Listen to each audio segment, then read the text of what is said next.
3-year-old girl, shoeless and pale, was found sitting alone on a swing in the dead of winter, rocking back and forth in eerie silence. Behind her, the woods were still, except for one thing: blood on bark, just high enough to match the height of an adult's hand, dragging downward. I am Detective Drayk, and this was the first case that made even me go still. Stockholm had just begun to thaw from a brutal winter, but that morning, frost clung stubbornly to every surface like the city was holding its breath. The girl, her name was Elvira, didn't cry, didn't speak, just kept swinging. Officers thought she was in shock. I disagreed.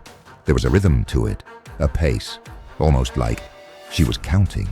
Behind the swing set, the blood trail led into the trees. The prints were strange, too light for an adult, too heavy for a child. Someone had been pacing, then kneeling, then dragging something, or someone.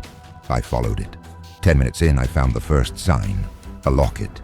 Inside, a photo of Elvira, and a man whose eyes had been scratched out. I'd seen that before, not randomly, not from time or where. This was surgical, personal. Someone wanted to erase him. By the time the rest of the team caught up, I'd found something else, half buried in snow, a notebook, water damaged, but intact. Inside, childish handwriting mixed with something far too articulate for any child I've known. He watches us. He listens when mother screams, page after page, like a game of telephone between innocence and madness. Let me pause here, only for a second, and ask you something. You're with me now, right? You've seen what I've seen. You feel the cold in your bones. So tell me, who do you think left the girl on that swing? And why? Drop your thoughts in the comments. I don't need theories, I need intuition. Gut instinct. If you were standing where I was, what would you feel? Back at HQ, the mother had finally been located, barely alive in a farmhouse 60 kilometers away. Tied to a chair, broken bones, but alive. She whispered just 2 words before passing out. He's still watching. Cameras in the area were wiped, not glitched. Wiped professionally, but not government. Too crude for that.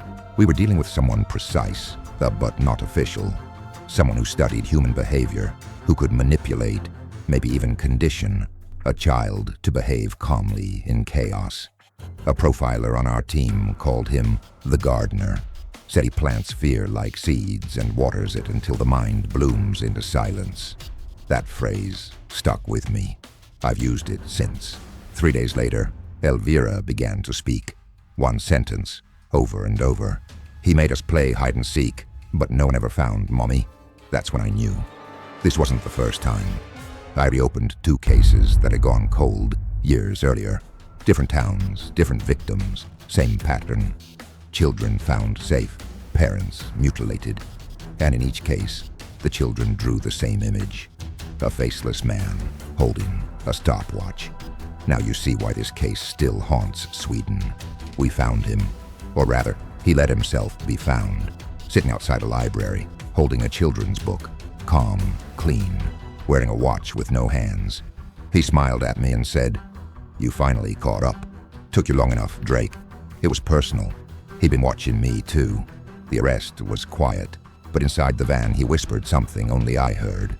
They never really stop playing, you know, even after the game ends. Sometimes I wonder, did we really stop him? Or just become part of his story? Anyway, if you're still here, listening, then you're already smarter than most, and probably twice as observant. So maybe next time I need backup, I'll know where to find you. And hey, if you haven't already joined this little investigation unit of ours, maybe consider enlisting. All it takes is pressing that little subscribe badge. Think of it as your detective's license, and hit that like button too. It's the only way we get more flashlights in the dark, because the dark isn't empty, my friend.